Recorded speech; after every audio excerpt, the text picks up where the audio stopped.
فیردوس شکروف در دوشنبه به دنیا آمده است و 75 سال است اینجا زندگی می کند. میگوید سالهای اخیر می خواهد از اینجا برود. به نظر او خانه‌های بلند نوی دوشنبه و ویران کردن بیناهای قدیمی 3 طبقه او را دلسرد کرده است. کوچه های زیبا و خانه‌چه های زیبایی بودند. هرچند بلند نبودند ولی از نظر معماری بسیار خوب بودند. به فکر من بیناها خاص ما است و اینها مرواریدند. مخالفان ویران کردن خانه‌های قدیمی در دوشنبه کم نیستند. تاریخ شناس غفور شرمتوف یکی از آنهاست. به قول او بیناهایی که در دوشنبه ساختند در هیچ جای دیگر نیست. بعضی آنها را محض برای پایتخت تاجیکستان ساختند.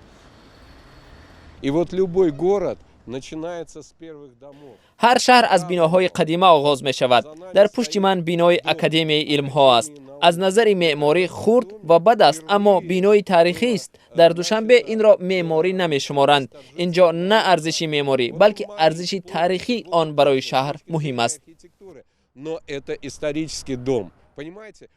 با گفته تاریخ شناس ساختمان‌های نو نه همیشه مطابق به معیارهای شهرسازی بنیاد می‌شوند. بیناهای بلندآشیانه استقامتی را با بیناهای معموری و حکومتی آمیخته می‌سازند که درست نیست. تمام شهرها از کناره‌هایشان بزرگ می‌شوند. در دوشنبه برعکس است. دوشنبه از درون خودش را می‌خورد و نابود می‌کند. ببینید اینجا مرکز شهر است. مرکز شهر جای استقامت نیست ولی اینجا به جای استقامت تبدیل شده است. مقامات و معماران میگویند که باید تعداد کمی بیناهای قدیمی را در دوشنبه نگه داشت که ارزش فرهنگی و تاریخی و معماری دارند. بقیه بیناهای قدیمی فرسوده و خطرناک شدند.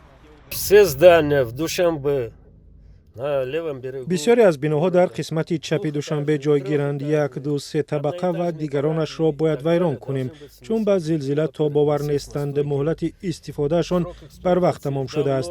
حتی در نقشه های زمان شوروی ویران کردن آنها را طرح ریزی کردند و حالا ما همین را عملی میکنیم.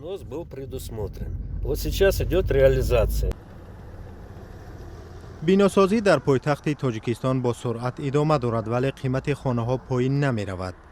1 متر مربع $500 را تشکیل می دهد که برای اکثریت اهالی تاجیکستان دسترس نیست.